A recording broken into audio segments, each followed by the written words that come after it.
The Midnight Dispatch is a fictional podcast inspired by real people and events. Characters have been dramatized for entertainment purposes and artistic exploration. This is not a documentary. It is a work of imagination and may not be suitable for all audiences. Listener discretion is advised. Scene 1 of Ink and Iron. London is not merely a city, it is a labyrinth wound tight by centuries of neglect. Its alleyways whisper secrets through gaslit fog, and its bricks bleed unwritten stories. Tonight, 4 men hunt for a gate, an aperture to horrors unspoken, a threshold that, if opened, could unravel the fabric of reality itself. At its center lies Arthur Conan Doyle, their friend and fellow seeker, lost somewhere in the folds of a blood ritual. He is possessed by an evil entity known as the Harbinger. However, history will remember him as Jack the Ripper. As the streets tighten and the clues darken, they mean to find him and close the gate so that London might sleep once more. The murders continue, each marked with chilling precision. A blade across the skin, a pattern of symbols scorched into memory and stone. The press calls it madness, the police call it failure. But beneath the noise and panic, a pattern emerges. At the heart of the Golden Dawn Temple, where occult thought has teeth and candlelight trembles with reverence, 4 minds have converged. Maps flood the table, symbols drawn in copper ink sprawl across parchment, and a scent of rosewood clings to the walls. The gate is the myth they chase. It is neither metaphor nor legend, but it is waiting. The question is, where? The 4 men scour the city. They walk streets built upon bones, pass landmarks twisted by time, and measure London's breath in footsteps and whispered theories. W.B. Yeats, poet, mystic, and brooding architect of dreams, threads verse with the whisper of fairy wings and occult symbols etched in candle smoke.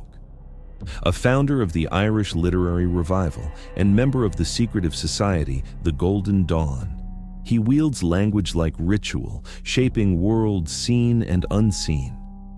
In London's arcane maze, Yeats doesn't chase horrors. He summons them in sonnets, consults spirits in quiet parlors, and walks the threshold between prophecy and madness with impeccable balance. Tonight, he consults the stars at Greenwich and compares them to William Melville's macabre grid of crime scenes.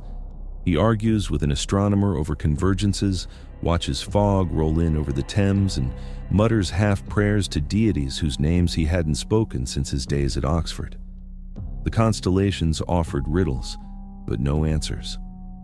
Harry Houdini, escape artist, showman, and occasional thorn in the side of spiritualists, can slip chains, jail cells, and polite society's expectations without breaking a sweat. Beneath the smoke and mirrors, he hunts truth in a world thick with mystics and con artists, armed only with skepticism and iron will. If London held arcane riddles in its alleys, Houdini would be there, lockpick in hand, daredevil grin on his lips, and a refusal to believe in anything without testing the trap first. Tonight, he performed at an exclusive supper club near Hyde Park, hoping to gain access to a sealed estate once owned by one of Melville's occult patrons.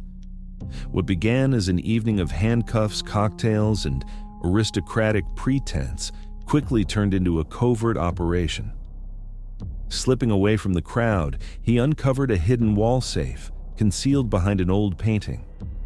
Inside, he discovered a weathered ledger and a preserved summoning scroll, both long dormant and utterly useless to the investigation. Bram Stoker, civil servant by day, shadow chronicler by night, penned the blueprint of modern horror with a gentleman's grace and a monster's bite. Theater manager, loyal friend to legends and occasional explorer into the supernatural, he wandered the edges of London's twilight where polite society refused to look. He'd never admit it aloud, but long before constructing the Dracula mythos, he struggled with memories better left forgotten. Tonight, he traces the filthy alleyways of Whitechapel, where blood has long been currency and fear a permanent tenant. He interrogates drunks and night watchmen, questions landmarks where victims were found. The architecture whispers but holds no secrets, only soot and history. Finally, Oscar Wilde, playwright, poet, and scandalous socialite, is a man of words sharper than razors and a fashion sense more flamboyant than fire. Equal parts raconteur and rebel, he sachets through Victorian society, leaving behind glittering plays and devastating epigrams. He is a man of reputation, although not always a respectable one. As he famously said, "There's only one thing in the world worse than being talked about, and that is not being talked about." Tonight, he walks alone beneath the Gothic towers of Highgate Cemetery, boots echoing like distant drums. He moves through graves and crypts, scanning headstones for symbols buried in stone. He finds only silence and the brittle remnants of forgotten offerings. The chamber of the Golden Dawn's inner sanctum is dimly lit. Arcane symbols are etched into the floor and ceiling. Shelves of esoteric texts line the perimeter. A long table at the center is cluttered with maps, notes, and gruesome photographs. Oscar paces slowly, a cigarette burning low between his fingers. Harry leans over the table, brow furrowed. Yeats sits cross-legged on a velvet cushion, eyes closed in concentration. Bram stands near the window, arms crossed while watching the rain streak down the glass. Harry and Bram have been voicing frustration since the team returned from their scouting missions. We've retraced every step. Whitechapel, Mitre Square, Hanbury Street. Nothing. No symbols, no magic markings, no signs of a gate. Maybe there's nothing to find. Maybe the ritual hasn't begun yet. Or maybe we're looking at the surface when the truth lies beneath. Beneath? How so? The pattern. The murders. They don't form a circle, not on the streets. But if you map them against the old ley lines, against the underground. He rises and moves to the table, sweeping aside a stack of papers to reveal a faded map of London's subterranean tunnels. Here, the Ripper sites align with stations that were part of the original Metropolitan line. But not just any stations, those built over ancient Roman foundations. You're saying the murders were markers? Anchors. Ritual points. The gate isn't in the city, it's under it. The ritual connection to the anchor points could make the incantation stronger, more amplified. That would explain the lack of surface evidence. The cult's been working below ground. And Arthur is tangled up at the heart of all of it. A heavy silence falls over the room. For the first time since any of them can remember, Oscar has no quips or witty quotations. His head still down, staring blankly at the desk. He trusted me, and I let him walk into the dark alone. I didn't see it, not because it wasn't there, but because I didn't want to see it. I told myself he was distracted, overworked, eccentric, but he was slipping away, and I did nothing. You couldn't have known what he was carrying. He has been in the Emerald's grasp for a very long time, Oscar. Nothing you did caused or could prevent this. It was his hand that performed the killings before you even approached him. There are no coincidences. This is all played out exactly like it was supposed to. Well, I should have asked. I should have seen him. Not the wit, not the bravado, the man beneath. My friend. He agreed to join me because he was trying to disentangle what he was already going through. In his own way, he was coming to me for help, and I was merely using him for his expertise. He finally looks up, eyes sharp with grief and resolve. Now he's a puppet for something ancient and cruel, and if we don't stop it, he's lost along with all of London, perhaps the rest of the world. Then we go down. Tonight. Into the tunnels, into the dark. We'll need more than lanterns and revolvers. Then bring everything you've got. Oscar lights another cigarette. Because I'm not losing him again.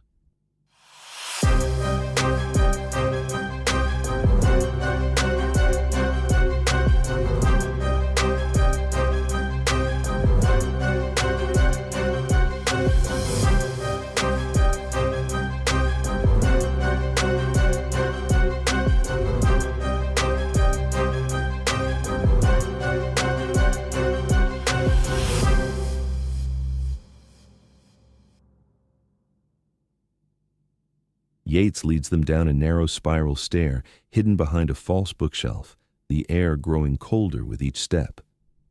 At the bottom, he produces a brass key from around his neck and unlocked a heavy iron door etched with protective glyphs. The hinges groan as it opened, revealing a chamber lit by floating orbs of pale blue light. Inside, the walls are lined with relics of forgotten wars, blades forged with magical markings, staffs capped with crystal, and tomes bound in serpent skin. Shelves hold vials of powdered silver, obsidian charms and rings vibrating with latent energy. These were gathered by the founders, not for ceremony, but for war. One by one, they step inside, choosing their tools not with greed, but with grim purpose. The chamber buzzes with quiet urgency as the four men suit up for what lay beneath the city. Houdini fastens a leather harness lined with lockpicks, throwing knives in a small silver charm etched with protective glyphs. Yeats wraps his wrists in ceremonial cloth, each band inscribed with sigils drawn from forbidden texts, his breath steady as he recites a protective invocation. Stoker loads a revolver with iron-tipped rounds, then tucks a flask of holy water into his coat, his eyes scanning the room like a man expecting ghosts. Oscar, ever the paradox, adjusts his cravat with theatrical precision before slipping a slender blade into his boot and pockets the emerald, its glow faint but pulsing. They were no longer scholars or skeptics. Tonight, they were soldiers of the strange. Scene 2. Entering the underground. A rusted service gate groans open beneath the shattered arch of an abandoned metropolitan line station. The air is damp and close, thick with the scent of mildew and old iron. The four men descend one by one, their boots echoing against the stone steps, swallowed by the dark. This entrance predates the underground. Roman, most likely. The cult would have chosen a place layered in history. Power accumulates in old bones. Harry adjusts his lantern and grimaces. Power or not, it smells like something died down here. Let's hope it stays dead. They reach the bottom of the stairwell. The tunnel ahead is pitch black, save for the flickering glow of their lanterns. The walls are carved stone, slick with condensation. Strange markings, some fresh, some ancient, spiral along the edges. Oscar studies the walls, brushing a gloved hand over one of the markings. Let me guess. These markings aren't just symbols. Oscar, I dare say you're an occultist at heart. You're correct. They're actually coordinates aligned with ritual geometry. They're aligning the space, preparing it. The deeper we go, the more precise the pattern will become. So we're walking into a spell? We're walking into the mouth of it. They press forward. The tunnel narrows, then opens into a vaulted chamber. The ceiling is lost in shadow. A broken rail line runs through the center, flanked by crumbling platforms. On the far wall, a sigil glows faintly, drawn in something that looks like blood. Bram raises his weapon slowly with deliberation. We're not alone down here. A distant sound, metal scraping stone. Then silence. Eyes open, minds sharper. They move on, deeper into the dark. As they walk, the walls shift, from Roman stone to Victorian brickwork, then to the scorched remnants of Blitz-era repairs. Each layer tells a story: conquest, industry, war. The air grows colder, the lanterns flicker.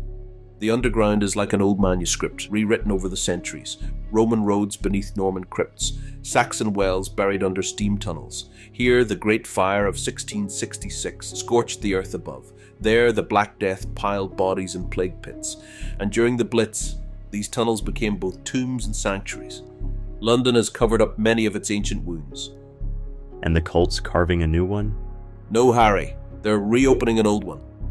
A low hum begins to vibrate through the floor, subtle, rhythmic, like a pulse. The symbols on the walls shimmer faintly in response. That's not machinery. It's a summoning. Suddenly, a gust of wind rushes through the tunnel, unnatural, cold and carrying whispers in a language none of them recognize.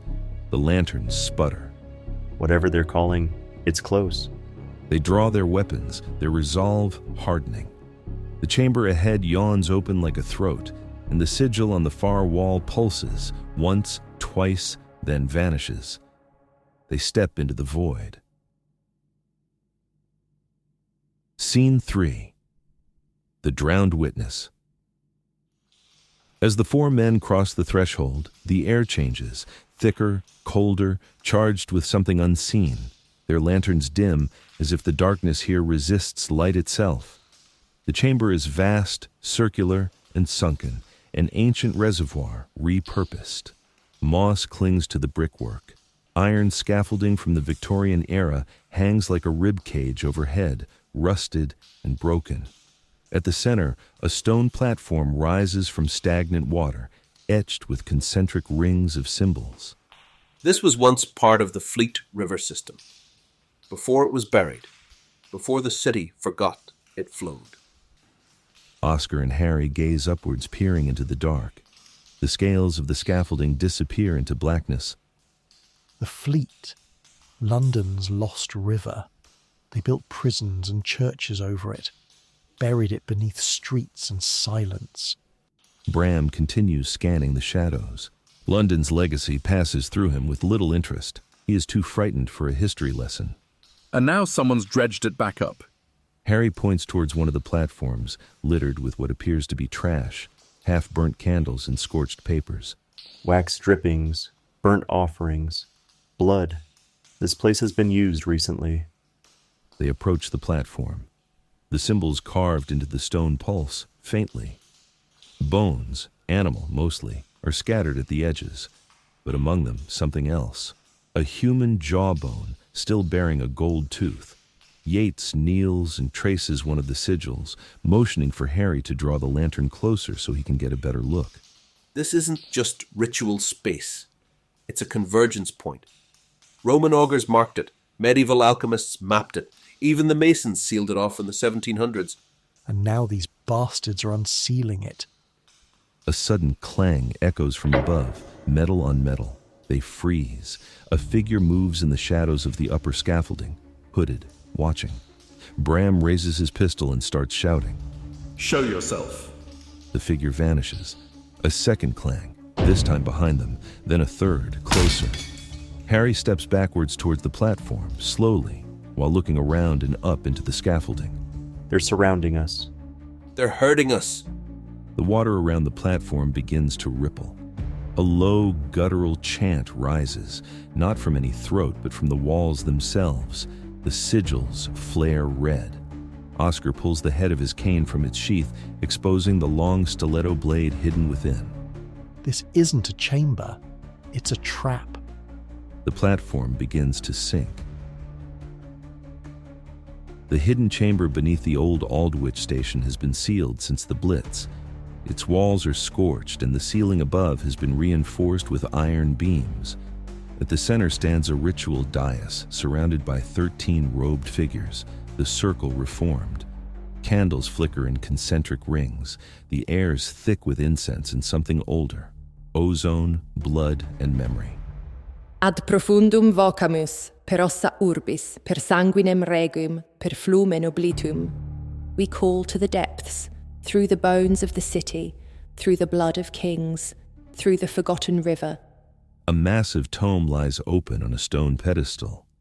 It is the Codex Fletensis, bound in human skin and inked in iron gall. Its pages detail rites lost since the dissolution of the Templars.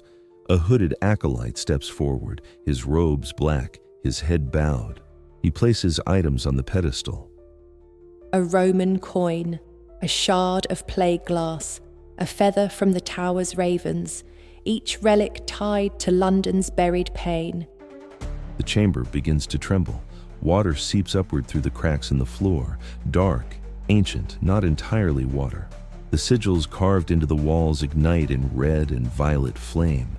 The high priestess raises her arms, voice booming with ancient power. Let the river rise, let the city remember, let the gate open.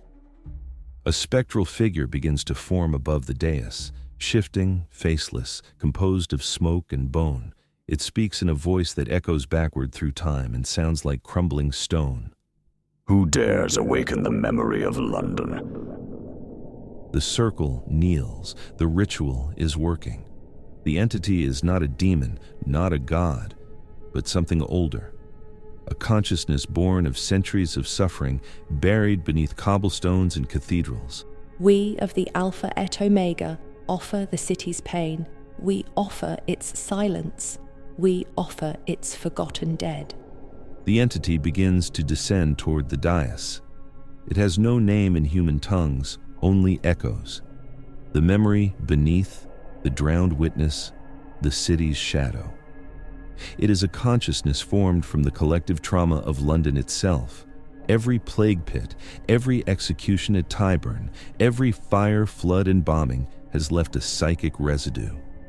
Over centuries, these echoes coalesced into a sentient force, buried beneath the city like a forgotten nerve.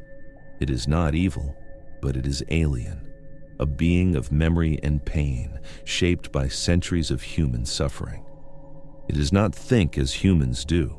It remembers, it reflects, and it hungers for acknowledgement. It appears as a shifting mass of smoke, bone, and water, its shape constantly reforming into fragments of London's past. A Roman centurion's helmet, a plague doctor's mask, a soot-covered child from the Blitz, a noose swinging in the fog. Its voice is layered with thousands of whispers speaking in unison, some in Latin, some in Middle English, some in screams. The entity seeks release, not from imprisonment, but from oblivion. It wants to be remembered, to be felt. The cult believes that by awakening it, they can harness its power to reshape London into a city of truth, where the past bleeds into the present, and nothing is forgotten. They are wrong. The entity's awakening would collapse time and memory, turning London into a living monument of its own grief.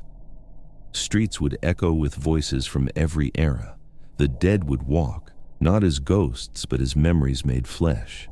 History would no longer be past, it would be now.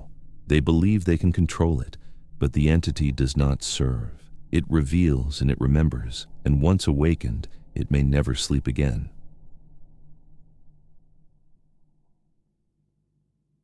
Scene 4. The water remembers. The platform sinks slowly into the black water. The 4 men brace themselves, weapons drawn, lanterns fading like dying stars. Harry strains to keep his balance, looking down in what he initially thought was dirty water. This isn't water. It's too thick, like oil or blood. The chamber moans like an apparition as the walls ripple, not physically but perceptually. For a moment, the brickwork becomes Roman stone, then scorched timber, then soot-streaked concrete. Time starts unraveling. This is pure recollection. Liquid memory. The city's grief taken form. A sound rises from the depths, not a voice, but a chorus of voices. Children crying, bells tolling, boots marching, fire crackling, 1,000 moments of London's pain, layered atop one another. Yeats leans forward and clutches his own head. His face is wincing in pain. They've released the memory beneath. Then we stop it, now, before it climbs out of the past. Suddenly, the water around the platform erupts, forming a towering column of smoke and bone. Faces flicker within it, a plague victim gasping for air, a woman accused of witchcraft burning at Smithfield, a soldier bleeding in the mud of the Somme. You walk upon my bones. You breathe my sorrow. You forget and forget and forget. The men stagger back. The entity does not attack. It forces them to remember. It shows them flashes of their own pasts, twisted through the lens of the city's pain. Oscar Wilde stands in a courtroom, not the one from his own trial, but a hybrid of the Old Bailey and a medieval star chamber. The judges wear plague masks. The gallery is filled with silent, soot-covered children. Instead of being condemned for his love, he is accused of forgetting, of turning pain into wit, tragedy into theater. His words are used against him, echoing back as weapons. You gilded sorrow, you made it beautiful, but you never let it bleed. Oscar stares at the courtroom of shadows, the plague-masked judges quoting his own words as condemnation. He trembles, but then straightens, defiant. He speaks, not with wit, but with raw honesty. He recounts the pain behind the beauty, the loneliness behind the laughter. He turns the entity's accusation into confession, and in doing so, reclaims his voice. Yes, I've made sorrow beautiful. The appreciation of its beauty is how we survive it. The courtroom fades. The children in the gallery smile, then vanish. W.B. Yeats finds himself in a candlelit crypt beneath St. Paul's, surrounded by broken statues of forgotten gods. His own poems are carved into the walls, but they're cracked, bleeding ink. His mysticism is shown as futile, rituals performed over mass graves, spells cast over plague pits. The city mocks his search for transcendence with its unrelenting mortality. You sought eternity in symbols, but you never listened to the screams beneath them. Yeats kneels in the crypt, surrounded by broken gods and bleeding verses. He sees the futility of his rituals, but also their purpose, to give shape to the shapeless, meaning to the chaos. He begins to recite a poem, not one of prophecy, but of remembrance. He names the forgotten, the buried, the silenced. His words become a binding spell, not to control the entity, but to honor it. Let the city speak through me. Let its sorrow be sung and not silenced. Let the pain crescendo into London's triumph. The crypt crumbles, revealing light. Harry Houdini is shackled in a submerged train carriage, an old Circle Line car filled with drowning passengers. He struggles to escape, but every lock he picks opens another memory. A fire, a bombing, a suicide on the tracks. His mastery of escape is turned against him. The city shows him every soul who couldn't escape. Those trapped in burning buildings, collapsing tunnels, forgotten stations. You escaped. They did not. You made it art. They made it history. Houdini thrashes in the submerged train car, surrounded by drowning souls. He sees every escape he made, and every one that wasn't possible for others. He stops struggling. Instead, he reaches out, not to flee, but to lift. He pulls a child from the water, then another. The locks vanish. The train rises. His escape becomes rescue. I escaped. Now I return. For all those who couldn't.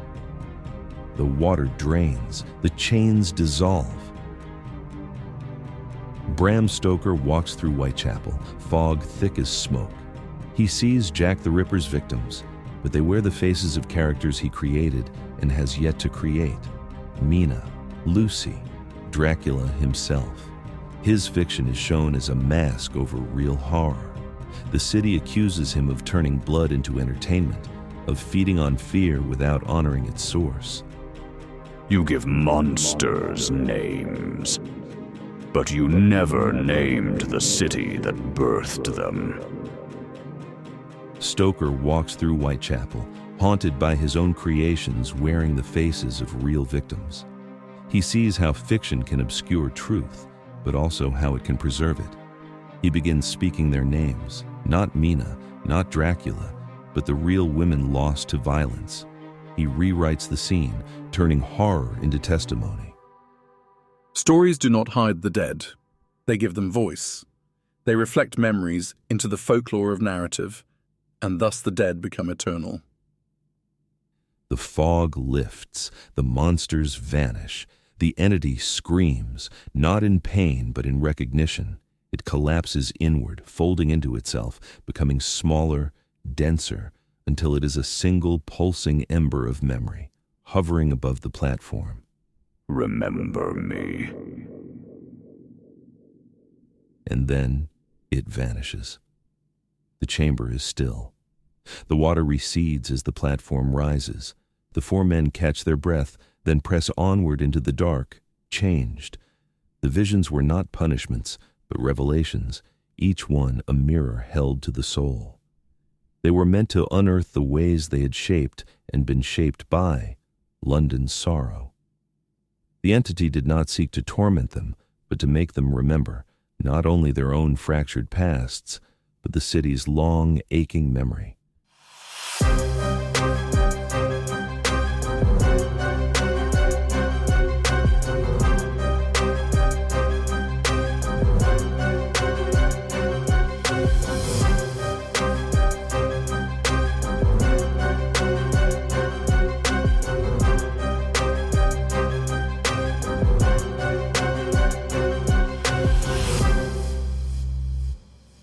Good evening, listeners. Welcome to another episode of the Midnight Dispatch. I'm your host, Joe, and this was episode 11, The Circle Reforms. Episode 11 plunges us into the darkest arteries beneath Victorian London, where history isn't just remembered, it fights back.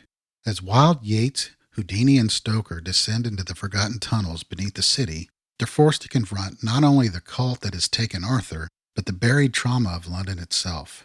This chapter shifts the series into its most mythic register yet, blending real historical data with supernatural tension. Episode 11 is where the past stops whispering and starts demanding to be heard. So what's real and what's invention? Let's take a closer look. So Occult London. We've talked about the Golden Dawn and how all these guys were involved in some form or another in previous episodes. In this episode, we mentioned things like ritual geometry, sigils, and the belief that London sat atop powerful psychic fault lines. This was all drawn from the Golden Dawn's actual documented practices. Jack the Ripper and Victorian policing. While the episode reframes the Ripper killings through a supernatural lens, the details of crime scene locations, police frustration, press hysteria, and the lack of forensic understanding are grounded in historical record. The idea of mapping the murders onto ley lines is fictional, but it echoes real Victorian obsessions with spiritualism, geometry, and pattern seeking. London's lost rivers, specifically the Fleet River, now buried beneath the city, is historically accurate. It once flowed openly through London before being bricked over and incorporated into the sewer system. Many Victorian and Roman structures were indeed built over or alongside it. The idea of the fleet as a buried memory of the city is metaphorical in this episode, but the geography is real. The Fleet River is used as a symbol because historically the fleet was associated with disease, poverty, crime, and the underbelly of London life. Using it as the ritual's anchor ties the cult's action to the city's forgotten wounds. So the underground is a palimpsest. So what is a palimpsest? At its core, it's a manuscript or surface that's been written on, erased, and written over again, but the oldest layers never fully disappear. They linger underneath, faint but still present, like ghosts in the parchment. Originally, it referred to medieval scribes scraping ink off vellum so they could reuse the page, but over time the meaning expanded. Now we use it to describe anything with layers of history showing through. That's why it fits London so well in this episode. The city is a palimpsest. It's the perfect metaphor for a place where memory refuses to stay buried, and the past, although rewritten, is never truly gone. Roman roads, plague pits, medieval wells, and Blitz-era bomb shelters all lie beneath modern stations. For instance, the Aldwych station, referenced in this episode, was used as a bomb shelter during World War II. The idea of a ritual chamber beneath it plays on the real fear and claustrophobia of those nights many people spent underground. The Blitz refers to the sustained bombing campaign carried out by Nazi Germany against the United Kingdom during World War II, primarily between September of 1940 and May of 1941. London was the central target. There were 57 consecutive nights of bombing at the start. Tens of thousands of civilians were killed. Entire neighborhoods were flattened. Fires were so intense that they created their own wind systems. It was a time of constant fear, constant darkness, and constant loss. People slept in underground stations because they were the only places deep enough to survive the blasts. Aldwych, Holborn, Liverpool Street, Bethnal Green, these stations became makeshift cities of displaced people. When we talk about the Blitz, We're talking about one of the most traumatic collective experiences in London's modern history, a period that left literal and psychological scars across the city. It's not just a historical footnote, it's part of the emotional architecture of London, a monument when the city's identity was reshaped by fire. The episode's memory beneath entity is a metaphorical embodiment of this layered history, a consciousness formed from everything the city has endured and buried. Let's take a moment to discuss the character trials, what lies beneath each man's confrontation with the entity. So Oscar Wilde, think of his as the trial of beauty versus pain. Oscar is confronted by a courtroom built from London's grief, where his own words are turned against him. His trial exposes how he used wit to mask loneliness, how he transformed suffering into performance, and how beauty became his shield. The entity forces him to admit that beneath the epigrams was a man who felt deeply, and that remembrance, not irony, is what gives pain dignity. W.B. Yeats, his was the trial of symbols versus reality. Yeats has dropped into a crypt of broken gods and bleeding poems. His trial reveals his lifelong attempt to impose order on chaos, his belief that symbols could transcend mortality, and his fear that his mysticism was meaningless against real suffering. He passes the trial by shifting from prophecy to remembrance, naming the forgotten dead rather than trying to control them. Harry Houdini faces the trial of escape versus responsibility. Houdini finds himself shackled in a drowning train car filled with the souls of those who never escaped. His trial confronts his survivor's guilt, the way he turned escape into spectacle, and the uncomfortable truth that not everyone gets out alive. He succeeds when he stops trying to flee and instead reaches back to save others, turning escape into rescue. And Bram Stoker, the trial of fiction versus truth. Stoker walks through Whitechapel haunted by his own characters wearing the faces of real victims. His trial forces him to face how horror can obscure real suffering, how myth can overshadow memory, and how storytelling can either exploit or honor the dead. He passes by reclaiming the names of the real women lost to violence, proving that stories can preserve truth rather than bury it. So some major themes in this episode. You have memory versus forgetting. The central theme is the tension between what a city remembers and what it tries to bury. Each character is forced to confront the pain they've ignored, the truths they've glamorized, and the histories they've rewritten. The entity isn't evil, it's the embodiment of everything London refuses to forget. You have the cost of genius. Each of the four men is confronted with the shadow side of their own legacy.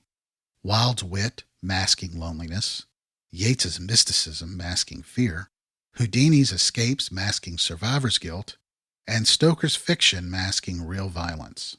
Their visions expose the emotional toll behind their public personas. The city as a psychic organism. The episode leans into the idea that cities accumulate trauma the way bodies do. London becomes a living, breathing archive, one that can be awakened, provoked, or wounded. You have friendship under pressure. The emotional core is Oscar Wilde's guilt over Conan Doyle. This isn't a story about four heroes fighting evil. It's about four flawed men trying to save someone they love from something they don't fully understand. And you have history as ritual. The cult's ritual is built from Roman relics, plague artifacts, Blitz-era ruins, and forgotten tunnels. The idea is that history itself can be weaponized, that the past is not dead, just dormant. Episode 11 leaves our four protagonists changed in ways they can't yet articulate. What began as a rescue mission becomes a confrontation with the city's deepest wounds, and their own. By descending into London's buried history, they're forced to reckon with the shadows they've carried, the legacies they've shaped, and the pain they've overlooked. The memory beneath doesn't punish them, it reveals them. And in surviving that revelation, they emerge not as heroes, but as men who finally understand the cost of what they're fighting for. As they press deeper into the tunnels in search of Conan Doyle, the stakes are no longer just about stopping a ritual. They're about honoring a city that has endured centuries of fire, plague, war, and reinvention, and ensuring that its memories and its people are not consumed by the darkness rising beneath it. Episode 11 is the moment the story stops being about the Ripper and becomes about London itself, and the men who must now decide what they're willing to sacrifice to save it. All right, that wraps up this episode. If you're enjoying the show and you want even more, head over to Patreon at patreon.com/The Midnight Dispatch. There you'll find news, announcements, behind-the-scenes posts, artwork, and, if you join at the $5 tier, ad-free episodes and exclusive essays. And right after next week's season finale, I'll be releasing a special bonus story titled The Lightning and the Thunder. It's a standalone adventure featuring our favorite magician, Harry Houdini, alongside a new player in the game, Nikola Tesla. Together they dive into the strange mysteries surrounding Tesla's Spirit Radio, set against the backdrop of Prohibition-era New York. So stay tuned, there's lots more to come. Until next time, good night, everyone.